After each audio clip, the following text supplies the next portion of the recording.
Hello, everyone, and welcome once again. Today's title, A Book from 1989 on the Collapse of the Soviet Union, sheds light on the USSA today. For those of you that haven't read The Art of War, Sun Tzu warns that extended military campaigns that last more than a year will destroy that country's economy. 2,000 years later, the fall of the Soviet Union proved it again. You can't have a country's economy based on projecting military power and neglect everything else. The Soviet Union collapsed in 1991.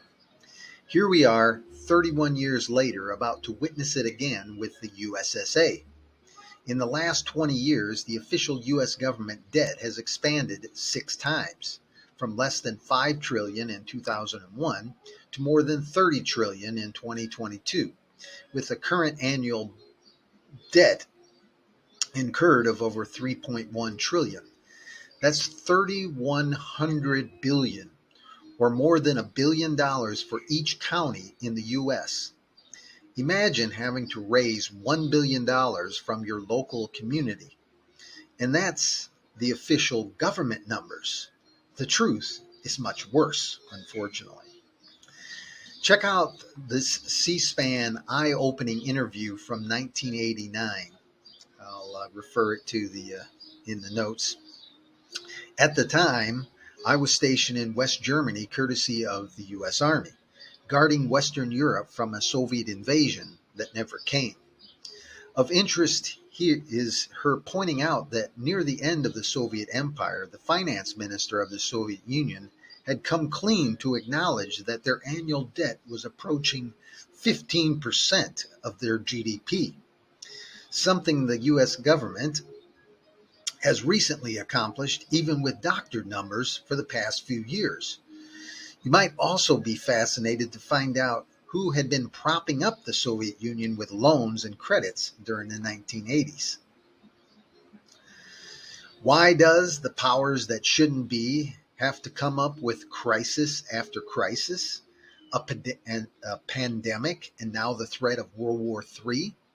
Because they know the writing is on the wall. The US dollar and the current financial system is in the same state of health as the Soviet Union was in 1989, hence the Great Reset. But how bad is it really? I suggest you check out Greg Manarino's YouTube channel, who knows if he'll be there tomorrow, to get a better idea of the true state of the economy.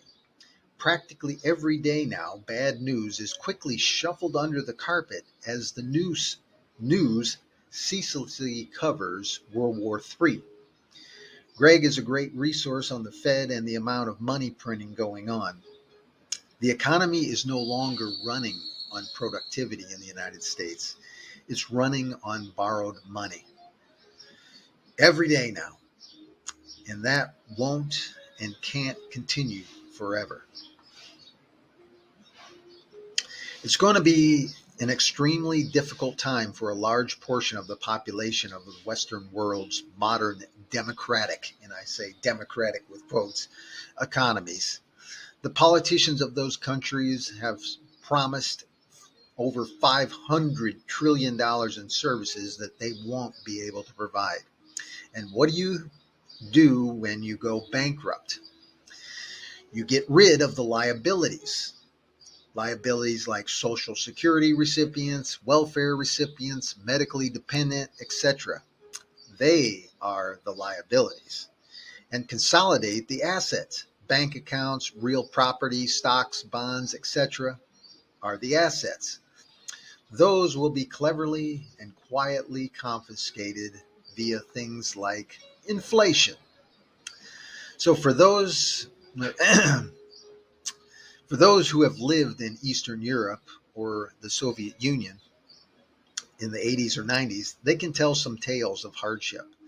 I expect the situation to be far worse for Americans. Their pride has blinded them to the possibility of what is coming. Their reliance on technology, government bailouts, and easy credit has left far too many with little to no common sense or skills. They will be easy targets. But it's not too late to head south.